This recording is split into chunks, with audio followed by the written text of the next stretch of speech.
네, 이제 세계 대전에 휩쓸릴 그런 상황이 돼 가고 있습니다. 북이스라엘은 아수르에게 망하고 말았어요. 그래서 열왕기 사가는 더 이상 북이스라엘의 이야기를 하질 않습니다. 그리고 밑으로 내려와요. 남유다로 내려왔으니까 누가 있어요? 그때 남유다의 히스기야가 왕이었던 거였습니다. 다시 아수르는 이제 남유다를 괴롭히기 시작합니다. 그 아수르의 산헤립 왕은 남유다에게 조공을 바치라 그러고 모든 거를 이제 요구하기 시작해요. 아하, 그래서 히스기야 왕 때도 등장하는 나라가 아수르구나 하는 것을 파악하게 됐죠. 자, 그 다음에 5번. 우리 큰 소리로 말하는 거 아까 한번 연습을 했었는데 한번 해볼까요? 시작. 아수르가 바벨론한테 망하네 하는 부분입니다. 와, 그렇게 뚱뚱뚱뚱 여러 나라를 막 집어삼켜서 아주 세력도 커지고 영토도 넓어졌던 아수르가 드디어 바벨론한테 망하는 순간이 왔다는 거예요. 굉장한 아주 사건이 일어난 겁니다. 이때에 이제 많이 활동하는 선지자가 바로 이사야인데요. 이때 우리가 이사야를 한번 끼워 넣어서 읽어보도록 하겠습니다. 아까 잠깐 말씀을 드렸었는데 이사야가 굉장히 오랫동안 활동을 했었어요. 한 60년가량. 이사야는 선지서의 대표서이고 한 60년 정도 활동하면서 별것을 다 봤습니다. 그 꼬리 부분에서 일어났던 모든 것을 다 봤어요. 맨 먼저 북이스라엘이 멸망하는 것. 지금 이사야가 새파란색으로 이렇게 나왔다는 것은 이사야와 미가가 활동하는 때가 왔다는 그런 뜻이 되겠어요. 이스라엘이 멸망하는 상황을 봤죠. 그 전부터 멸망한다 막 얘기했었겠죠. 이렇게 이방신 섬기고 이러다가는 분명히 멸망할 것이다. 그리고 그런 예언을 했는데 정말 예언대로 이루어졌어요. 또 뭐가 망하나요? 그 힘이 세던 아수르가 바벨론한테 망했습니다. 그러더니 나중에 남유다도 멸망하고 바벨론도 결국은 멸망을 하고 마는 그런 순간까지도 굉장히 긴 시간 동안 이사야는 그걸 다 봐요. 그래서 이사야의 눈이 반짝 보입니다. 이 기간이 거의 60년 가까이. 아주 오랜 동안 이 남유다가 끝날 때까지 이사야는 이 내용을 보면서 예언을 하기도 합니다. 그래서 어떤 사람은 예언서의 최대 공약수다 아니면 예언자의 왕이다 이런 이야기도 합니다. 이 이사야는 굉장히 방대하기는 한데요. 간단하게 제가 세 파트로 나뉘어져 있는 이야기를 말씀을 드릴 테니까 이것을 참고를 하셔서 여러분들이 그때 읽어주시면 되겠습니다. 가장 좋은 것은 그 내비게이션, 구약 읽기 내비게이션 책을 보시면서 여기 이제 계속 읽으시면 될 텐데요. 몇 페이지가 되냐면 데이 26일, 26일째 226페이지부터 시작해서 우리 국어 이 내용이 들어가 있습니다. 이사야 끼워 읽기 228페이지부터 시작해서 그리고 이제 한 가지 여기서 간단하게 말씀드릴 것은 230페이지 보면 레온 우드 박사의 그 방법에 따라서 이 이사야를 세 등분해서 보는 방법이 있는데요. 가장 보기가 편하실 것 같아서 말씀을 드리겠습니다. 그러니까 1부, 2부, 3부로 나눠서 봅니다. 첫 번째 1부에서는 어디까지냐면 이사야 1장부터 35장까지. 이사야 1장부터 35장까지. 이 앞에는 심판의 메시지를 가지고 있어요. 그리고 2부는 이제 그 중간에 사파처럼 끼어 들어가는 스토리가 있는 곳인데 이사야 36장부터 39장까지가 그 부분이 되겠습니다. 막 산헤립이 침입해 오고 또 히스기야 왕이 병이 생기고 15년 동안 그러니까 기도를 해서 15년 동안 시간을 더 얻어서 결국은 정말 벽을 보고 기도하는 그 기도가 하나님께 가서 닿았다. 이런 얘기가 나오는 거 굉장히 유명하죠. 이사야 38장에 나오는 이야기입니다. 그리고 바벨론 포로에 대한 예언 부분도 이때 이제 나오고요. 그 다음에 3부, 여기는 이제 미래에 대한 예언들이 나옵니다. 이사야 40장부터 끝에 66장까지 나옵니다. 여기는 구원의 메시지가 나오는데요. 이제 지금 말씀드린 것처럼 1부에는 심판의 메시지, 3부에는 구원의 메시지 이렇게 나오잖아요. 중간에는 이제 사파같이 중간에 히스토리들 있었던 일들이 이제 이벤트가 끼어 들어가져 있는데 다른 예언서의 형식도 그렇습니다만 이사야도 특별히 심판하시나 구원하신다. 죄가 있어서 심판을 하시지만 그래서 멸망할 거다. 쉽게 말해서 망한다 하는 이야기를 하지만 하나님 나라는 그냥 망하고 끝나는 일은 없어요. 절대로 그런 일은 없어요. 죄를 많이 지어서 하나님께서 진노하셔서 이 나라는 한번 망하게 되는 것을 말씀을 하시지만 이렇게 이방신 섬기고 하나님 나라에 대한 생각을 잃고 사명 감당을 하지 못하면 망한다 라고 해서 심판의 메시지를 주지만 결국은 회복하고 구원하신다. 심판하시나 구원하신다. 이게 중요한 메시지로 들어갑니다. 그래서 그 1부의 1장부터 35장까지 심판의 메시지에는 유다와 예루살렘에 관한 메시지, 또 열방에 대한 예언, 심판과 구원에 대한 예언, 또 아수르가 망할 거라는 예언, 그리고 더 먼 미래까지 예언들이 이제 나오고요. 그리고 이제 3부에서 그러나 구원하신다. 이 부분에서는 이제 약속된 회복으로 너희들을 구원해 올 것이다. 하나님의 고난받는 종 그리스도에 대한 그런 이야기도 나오고요. 하나님의 초대와 경고, 또 이스라엘의 완전한 승리. 그래서 결국은 요한계시록까지 확 꿰뚫어 가는 그런 이야기를 담고 있습니다. 그래서 이사야서의 전체 내용을 한마디로 한다 그러면 심판하시나 구원하신다. 요거를 가지고 계시면 될 것 같아요. 그래서 심판의 날에 대해서는 여러 가지 표현들이 있는데 말하자면 재앙, 전쟁, 기근, 통곡 이런 걸로 이제 묘사가 되고요. 그리고 구원의 날에 대해서는 이제 하나님이 통치권을 가지고 다시 예루살렘에 서신다 하는 그런 얘기로 묘사가 된답니다. 그래서 그날이 오면 이러다 최종적으로 어떻게 될 것인가? 세계사가 이렇게 흘러가지만 영원히 남는 것은 뭐라고요? 하나님 나라만이 영원히 남을 것이다. 그런 얘기를 하고 있습니다. 하나님 나라는 우주적이고요. 세계 모든 나라 종족이 다 모이게 되는 그런 날이죠. 그래서 하나님의 관건은 결국은 시작은 하나님 나라 이스라엘로부터 시작하셨지만 그 복의 근원이 되는 그 백성으로 하여금 어떻게 해요? 전 세계가 온 세상이 복을 받게 되는 그런 세상. 그러니까 하나님의 관건은 세계라고 그렇게 생각하시면 되겠죠. 그래서 온 세계인이 다 하나님의 통치 좌소로 모이는 것. 그것이 하나님의 나라가 오는 날이다. 그날이 오면 이렇게 하면서 이제 이야기를 하고 있습니다. 그래서 굉장히 광대한 범위이긴 하지만 우리 이사야를 세 부분으로 나누어서 처음에 1부에서는 심판하시나 그 다음에 3부에서 구원하신다. 그리고 중간 부분에 그런 그때그때의 사파처럼 히스토리들이 이어져 나온다. 이렇게 생각하시면 되겠습니다. 이 이사야가 쉽지 않은 이유는요. 굉장히 시적이에요. 이 고대 근동의 문화는 이 오랄 컬처라 그래가지고 굉장히 문학적인 것들이 이제 뛰어납니다. 그래서 거의 다가 시적인 용법으로 쓰여져 있고 비유가 많고 압축적인 용법으로 들어가 있죠. 아주 문학의 귀재라고 할 수 있는 사람이에요. 아주 사용하는 언어도 굉장히 화려하고 그러나 이제 왜 망하지 하는 그 메시지에는 간단하죠. 바알과 아세라를 섬겼기 때문에 이방신을 섬겼기 때문에 심판의 날이 올 것이다. 이렇게 이야기를 하고 있습니다. 자, 그러면 아까 여기 이제 우리가 얘기한 것이 아수르가 바벨론한테 망하네까지 이제 우리가 공부를 했고 이사야의 이야기를 잠시 했습니다. 그러면 이번에 이제 6번째 중요한 이야기가 또 나옵니다. 남방 유다도 바벨론한테 망하네 하는 그 때로 들어가겠습니다. 이 6번 이후에도요. 굉장히 많은 이야기들이 있어요. 이 6번 밑에 있는 방과로 번호가 여러 개 있는데 우리 한번 같이 읽어볼까요? 1번부터 1번. 여러분의 워크북으로 보시면 될 것 같아요. 132페이지. 이집트와 신바벨론의 제1차 갈그미스 전투 이게 나옵니다.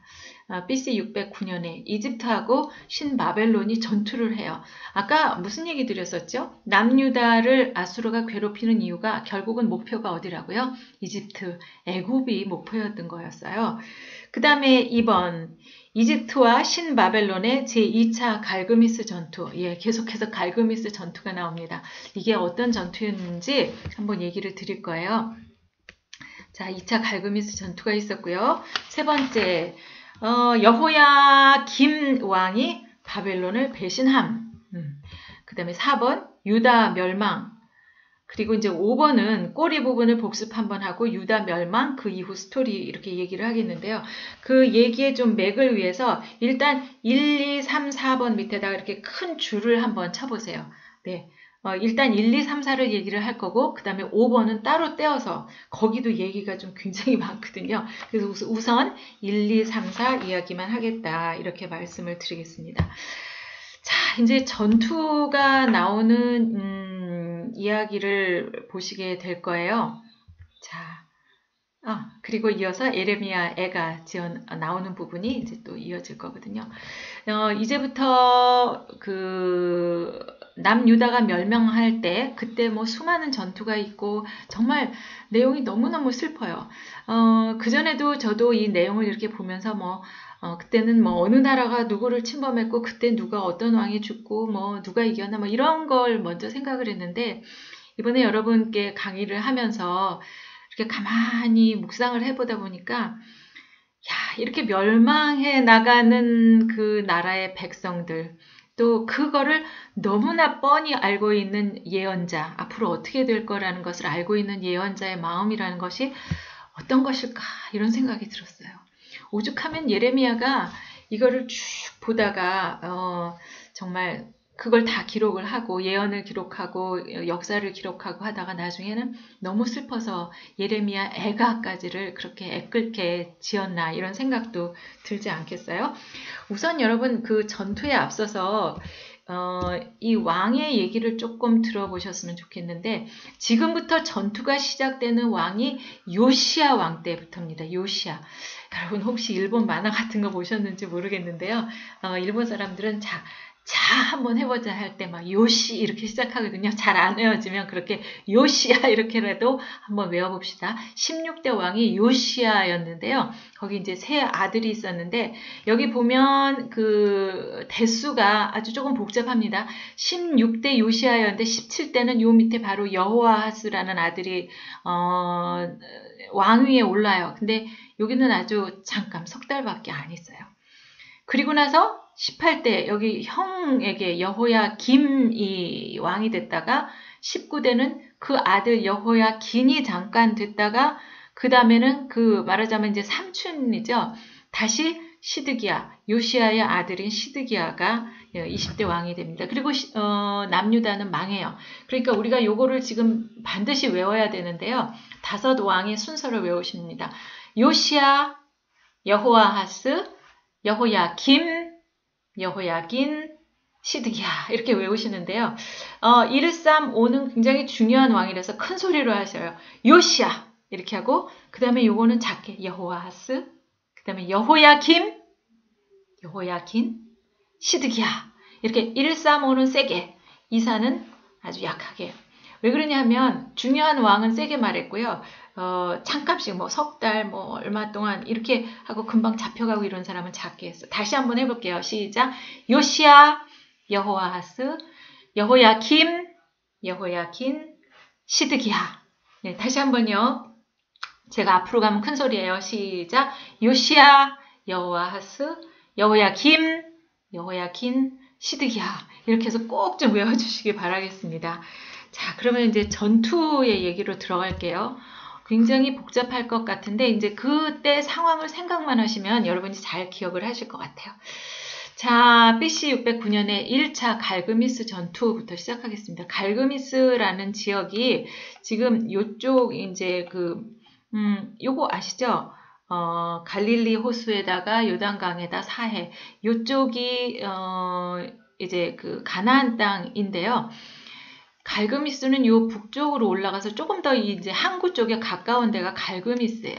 그런데 요 위치가 굉장히 아주 요충지잖아요. 이 위로 올라가면 유럽이고 이쪽으로 가면 또 메소포타미아 지역이고 요 밑으로 내려오면 또 이집트가 이만큼 있고 그러니까 요 갈그미스 요쪽을 차지하는 사람이 거의 이쪽 지역을 다 먹게 된다. 이런 상황이나 마찬가지인 거죠. 그래서 이 갈그미스의 전투가 일어나기 시작합니다. 처음에 이집트하고 신바벨론이 갈그미스에서 붙게 돼요. 짠. 바벨론에 있던 나보폴라살이라는 대왕이 그 갈그미스로 쳐들어가요. 그때 이집트에 있는 바로누고도 그쪽으로 가서 이제 붙어요. 이때 이 전쟁을 할 때 맨 처음에 우리가 기억해야 될 그 다섯 왕 중에 첫째 누구죠? 요시야. 요시야 왕이 그때 여기에 있었는데 바로누고가 이 갈그미스로 올라가면서 요시야 왕이 전쟁에서 죽게 돼요. 그래서 바벨론의 나보폴라살하고 이집트의 바로누고가 전쟁을 하게 되는데 이때는 무승부. 별 이긴 사람이 없어요. 근데 지금 막 전투하고 있는데 여기 지금 요시야 왕이 죽었잖아요. 아이고, 지금 전쟁하고 있거든요. 전쟁하고 있는데 아까 요시야 왕이 남유다에 있었는데 죽었잖아요. 그래서 백성들이 아이고 큰일 났다. 우리 왕이 없으면 어떡해? 그래갖고 누구를 등극을 시켜요? 요시야 다음에 여호아하스. 잠깐 올라가는 왕이에요. 여호아하스. 옛날에 왜 우리도 그 최규하 대통령이라고 잠시 변환기에 잠깐 얼마 동안 안 하신 대통령이 있었잖아요. 그분처럼 이제 잠깐 여호아하스가 왕위에 잠깐 오릅니다. 그러다가 무승부가 됐잖아요. 그러니까 바로누고는 다시 자기 나라로 이집트로 이제 내려오게 되는 거예요. 내려오면서 보니까 남유다의 여호아하스가 왕위에 올라 있어요. 누가 너더러 왕하랬어? 이러면서 이 여호아하스를 잡아가요. 자기 나라로 끌어가면서 누구를 올립니까? 아까 요시야, 여호아스, 여호야김을 거기다가 왕으로 세우게 됩니다. 네, 여호아하스는 이집트로 잡혀가고 여호야김이라는 왕을 세우게 돼요. 자, 그러면 만약에 내가 여호야김이라면 누가 왕으로 세워졌어요? 지금 이집트가 왕으로 세워졌죠. 그러면은 누구한테 좀 잘 보여야 될까요? 그렇죠. 이집트한테 이제 좀 굽실굽실 하게 되겠죠. 자기를 왕으로 세워놨으니까. 이 여호야김은 눈이 이집트로 이렇게 바라보게 돼요. 그러니까 그쪽에다 잘하는 거죠. 그러다가 두 번째 갈그미스 전투가 이제 또 일어납니다. 바벨론 입장에서 봤을 때는 거기 갈그미스에서 첫 번째는 이제 무승부로 이긴 사람 진 사람이 없어서 다시 제자리로 돌아갔는데 관심은 계속 있는 거죠. 저 이집트를 쳐야 되겠다. 그런데 중간에 낀 남유다의 여호야김이라는 왕이 있는데 이집트 편을 들고 있거든요. 그래서 2차 이제 옵니다. 이번에는 누가 오느냐? 아까 누가 왔었죠? 아버지 나보폴라살이 왔는데 이번에는 그 아들인 느부갓네살이 쳐 올라옵니다. 갈그미스로 다시 올라와요. 느부갓네살이. 다시 한번 이집트의 바로누고가 가서 또 붙습니다. 네. 이때 이제 막 치열하게 싸우는데 지난번엔 무승부였는데 이번에는 누가 이기냐? 바벨론이 이겨요. 느부갓네살이 이겨요. 바로누고는 이제 힘이 없어져 가지고 이제 갑니다. 그리고 느부갓네살이 어디까지 오느냐? 여기 남유다까지 예루살렘 성까지 정복하러 내려오는 거예요. 그때 왕은 누구였어요? 네, 여호야김 왕이 있었죠. 그래서 이렇게 남유다가 바벨론에까지 침략을 당하니까 이제는 이 여호야김이 어떻게 해야 될까요? 네, 바벨론의 눈치를 봐야 되겠어요. 너 눈치 있지? 이제 누구한테 잘해야 돼? 네, 바벨론한테 잘하겠습니다. 이렇게 했을 거 아니에요. 그래서 느부갓네살이 자기 나라로 돌아가면서 그때 다니엘이라는 소년? 네, 소년을 데리고 갑니다. 포로로 데리고 가요. 자기 나라로. 다니엘이라는 선지자. 그때 이제 포로를 데려갈 때 아주 똑똑한 어린 소년들, 막 이렇게 그런 괜찮은 사람들을 이렇게 데려가기 시작했다는 거죠. 그때 바벨론에 다니엘이 잡혀갑니다.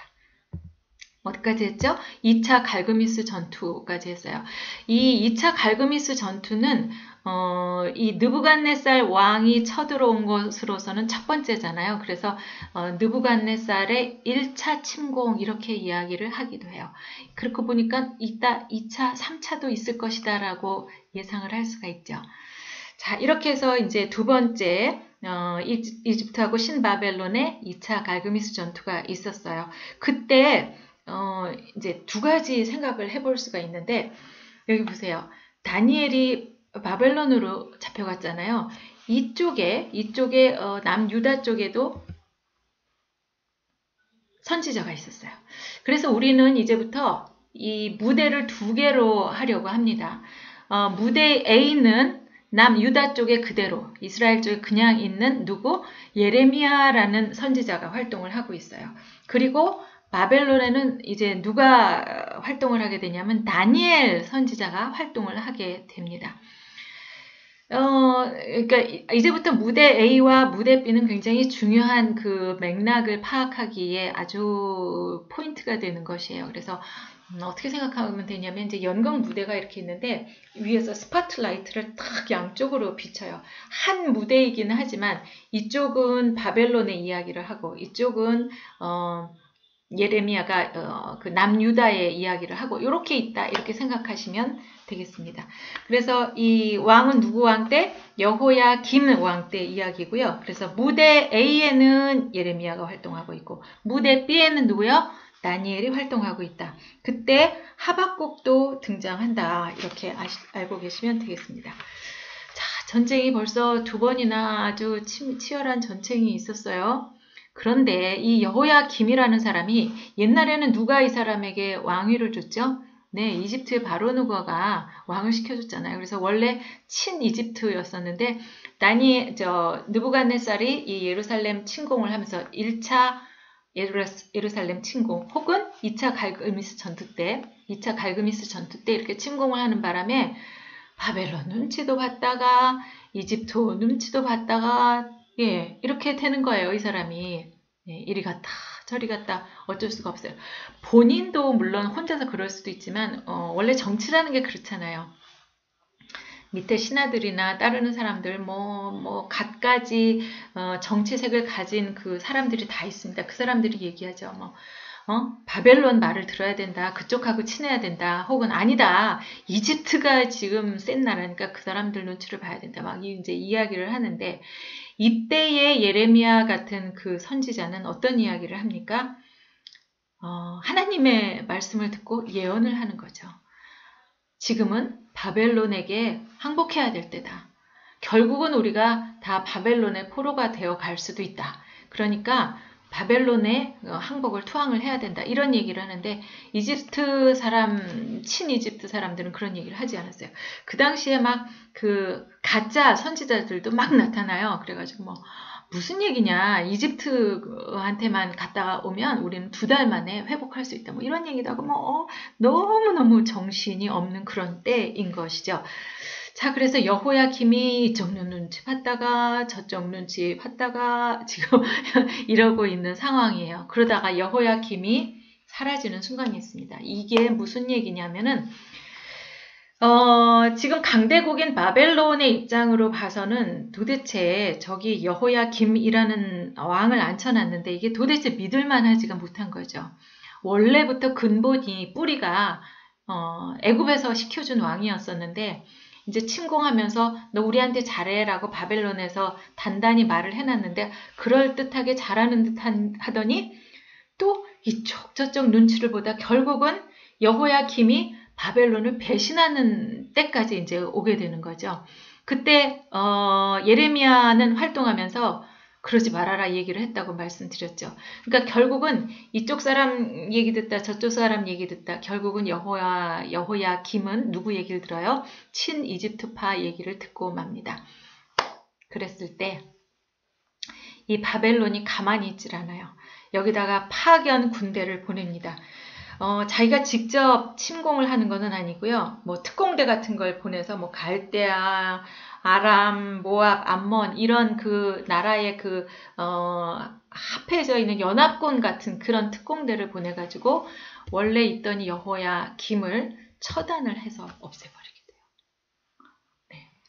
그러면 또다시 남유다에는 왕이 없어졌잖아요. 우리 처음에 요시야, 여호아스, 여호야김 이렇게까지 했어요. 왕이 없어지니까 여호야김 밑에 있던 사람들이 야 누구라도 세워야 되겠다. 그래가지고 여호야긴이라는 아들을 내세웁니다. 그 당시에 여호야긴은요 18살이었었어요. 18살이 뭘 알겠어요. 그런데 이제 그 주변에 있는 사람들이 친이집트파 사람들이 일단 이렇게 왕 위에다 앉혀놓고 자기네들이 이제 정치를 하겠다 이런 생각으로 여호야긴을 왕 위에다 올려놓은 것이죠. 그러자 느부갓네살은 어허 이게 무슨 일이야 라고 생각하면서 두 번째로 침공합니다. 그러니까 아까 느부갓네살이 처음 침공한 것은 그 2차 갈그미스 전투가 1차 침공이었잖아요. 그런데 다시 2차로 침공을 하게 돼요. 다시 한번 느부갓네살이 이제 올라갑니다. 예루살렘을 침공을 해요. 그래서 그때 정복을 하고 나서 그때 또 포로들을 잔뜩 데리고 가요. 18살 먹은 어린 왕 여호야긴 왕하고 그 엄마하고 또 거기 뭐 딸린 사람들하고 그 다음에 에스겔이라는 선지자를 데려갑니다. 누구 갔어요? 에스겔이라는 선지자, 또 그때 18살 먹은 왕 누구? 여호야긴 애기, 그리고 그 엄마까지 그렇게 이제 데려가요. 근데 이제 그 무대 B에는 누가 있었어요? 다니엘이라는 선지자가 있었잖아요. 여러분 많이 유명하기 때문에 아시겠지만 다니엘이라는 선지자는 그때 느부갓네살 왕 밑에 가면서 굉장히 똑똑하게 이제 이제 승진을 해서 올라갑니다. 왕궁에 들어가 있어서 뭘 했냐면 느부갓네살 왕이 꿈을 꾸는데 아무도 그 꿈에 대한 해석을 하지 못할 때 다니엘이 그 꿈을 해석해줘요. 그러니까 뭐 진짜 꿈 해몽가 이렇게 해서 예언자 이렇게 해서 왕이 가까이다 두고 이제 말하자면 뭐 측근처럼 이렇게 데리고 있고 물어보기도 하고 이건 무슨 뜻이냐 앞으로 어떻게 하면 되느냐 이렇게 참모처럼 데리고 있었던 거죠. 그러니까 다니엘이 굉장히 높은 자리에까지 올라가서 사실 그때 이제 18살 먹은 여호야긴 왕이 엄마랑 다 같이 포로로 잡혀가긴 했지만 고생을 하지는 않았다 그래요. 그래서 아마도 다 다니엘 덕분이 아니었는가. 왕의 그 식탁에서 같이 그래도 먹고 살았던 거예요. 그래서 지금 무대 B에는 누가 가 있어요? 다니엘, 에스겔 잡혀갔죠. 선지자들. 그리고 여호야긴 왕도 무대 B로 바벨론으로 잡혀갔습니다. 자, 이렇게 해서 2차 침공 때는 에스겔이 또 잡혀가요. 아까 1차 침공 때 누구 잡아갔죠? 다니엘 갔죠. 그 다음에 2차 침공 때는 에스겔이 갔다. 이렇게 기억하시면 되겠어요. 그러다가 이쪽에서는 누가 왕? 네. 시드기야가 왕으로 앉습니다. 시드기야가 왕으로. 누가 세워놨을까요? 네, 바벨론 쪽에서 세워놨겠죠. 그런데 이 시드기야가 바벨론의 그 생각으로 왕을 세워놨더니 이렇게 그 백성들의 마음을 얻지는 못했어요. 그때 이제 나라가 막 너무나 혼란이기 때문에 친바벨론파, 친이집트파 이래가지고 뭐 모략도 많고, 너무 여러 가지 이제 일들이 많았던 거죠. 그래서 이 시드기야 왕이 그렇게 편안치가 않았어요. 그리고 이제 이 사람도 역시 저기 눈치를 보는 거예요. 바벨론 눈치도 봤다가 무서우니까. 그러다가 또 이집트 눈치도 봤다가 또 그 밑에 있는 사람들은 또 얼마나 많이 얘기를 했겠습니까? 예, 애굽 섬겨야 된다. 또 아니면 바벨론을 섬겨야 된다. 뭐 예레미야 같은 그 선지자 얘기를 들어보면 반드시 바벨론을 한테 투항을 해야지만 우리가 그래도 살아남고 거기 가서 70년 있다가 우리는 돌아올 수 있다. 이렇게 얘기를 하는데 안타깝게도 이 시드기야 왕도 바벨론을 믿지를 않고 이리 갔다 저리 갔다 하다가 사라지는 위기에 처합니다. 그때가 바로 이제 마지막 전투. 완전히 유대가 망하는, 예루살렘이 멸망하는 그 전투가 생기는 거죠. 그러니까 여기 느부갓네살로 치면은 아까 여기 2차 갈그미스가 1차 침공이었죠. 예루살렘 1차 침공. 두 번째가 2차 침공 BC 597. 그 다음에 세 번째 침공 때 드디어 남유다가 완전히 멸망하는 그런 때가 오는 거예요. 그래서 방가로 사본 유다 멸망 BC 586 이때가 시드기야 왕 때고 무대 A에서는 여전히 예레미야가 이야기를 하고 있었고요. 그리고 다니엘과 에스겔은 어디예요? 바벨론 무대 B에 있었다. 사실 예레미야 선지자는 친바벨론파예요. 말하자면 바벨론 쪽에 유다가 그래도 그쪽으로 기울어야 살아남을 수 있다고 생각했고 그쪽에서 또 오라는 사람도 있었겠죠. 이제 나라가 망해가고 사실 이렇게 나라가 망해갈 때에 이 예루살렘 쪽에는 어떤 사람만 남습니까? 그러니까 그 노동력을 제공하는 사람, 이제 농사 짓는 사람, 그 다음에 가난한 사람, 이런 사람들만 남고, 이 바벨론의 포로 정책은 뭐냐면, 똑똑한 사람, 쓸만한 사람들은 다 빼가는 거예요. 그래서, 여호야긴 왕도 데려갔죠. 다니엘 같은, 또 그 주변에 똑똑한 사람들 다 데려갔죠. 또 에스겔 같은 선지자도 데려가서 직접 자기가 막 물어보기도 하고, 그렇게 정치를 그쪽에서 했었던 거죠.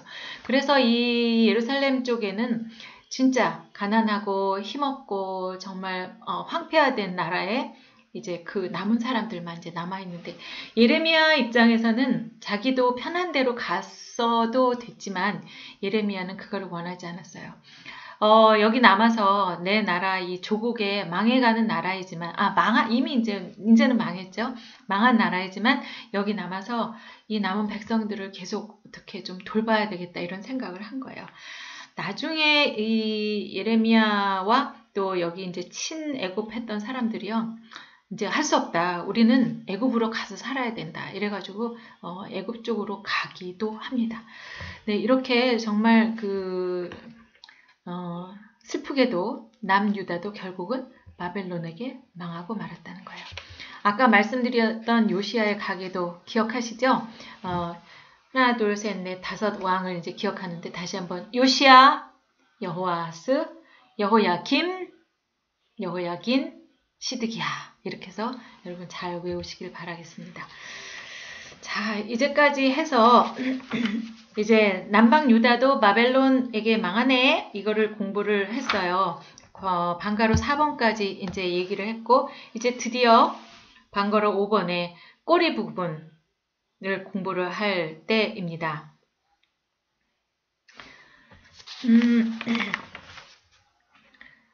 그 전에 선지자들 나훔, 스바냐, 예레미야, 하박국 이런 사람들이 등장하는 쪽은 아까 그 꼬리 부분에서 말했던 한참 우리 역사는 지금 쭉 훑었지만 그 나오는 곳이 어디였어요? 아까 이사야 미가 나오는 얘기는 초반 히스기야 왕 그 근방에 조금 전부터 나왔었다는 말씀 드렸었죠. 그 다음에 지금 나오는 선지자가 바로 나훔, 스바냐, 예레미야, 하박국 같은 사람입니다. 여기서 예레미야가 이제 제일 방대하고 내용도 방대하고 대선지자였기 때문에 우리가 주로 관심을 갖지만 그 이후에 그 옆에서도 나훔, 스바냐, 하박국 같은 그런 선지자들이 나왔다 하는 말씀을 여기서 드립니다. 그리고 다니엘과 에스겔은 어디 있었다고요? 무대 B 바벨론에서 있었죠. 네, 죄송합니다. 그래서 이제 마지막 남은 꼬리 부분 유다 멸망을 한번 복습하고 유다 멸망 그 이후에 잠깐의 스토리를 정리만 살짝 하고 그리고 오늘 마치도록 하겠습니다.